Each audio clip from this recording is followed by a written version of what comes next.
जय जगन्नाथ सांग मैंने आज आम हठात प्लां कर समलेश्वरी मंदिर बाहरिलु। आंटी कहले शाढ़ी किणवा माँ को टे दर्शन कर तेणु आम अटो ठीक कर सीधा बाहरी गलु। शेष मंदिर पहुँचीगलु। आज पागटा एत मस्त था कहबार ना। मंदिर भितर जाए दर्शन कल। आज फटो गुड़ा पूरा मस्त आसाला। वीडियो बनायापी तो पागटा एकदम परफेक्ट। तापर एपट सेपट बुलिलु किसी फटो उठे सारी आम सीधा कोल्ड कॉफी पीवा गलु। कोल्ड कॉफी सरला एवं आंटी मेन मिशन आरंभ है शाढ़ी किणवा। आंटी बहुत दुकान बुले हेले किसी पसंद है शेष गोटे दुकान आसी पहुँचलु। एठीर शाढ़ी कलेक्शन तो बहुत बढ़िया था। मत शाढ़ी विषय विशेष किसी जना ना तथा मत सबूटा मस्त लगुला। यार प्राइस थी 2500 टंका। शेष एठू गोटे शाढ़ी नेलु। आउ ये रेड शाढ़ी आम दीदी को तो पूरा बढ़िया मानुची। आपण मानू केमती लगे कमेंट निश्चय कहे।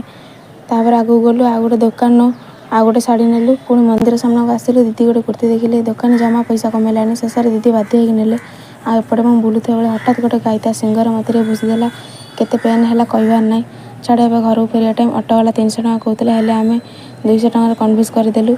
सीधा बुला बस स्टाण्ड आसिलु। आंटी ये बस विषय पचारे तापर एठू किसी कदली नहीं आम रूम को फेरीगलु। आज ये वीडियो बेसी लंग करने चाहूनी ना बोरिंग लगे रही सांग मैंने। जय जगन्नाथ।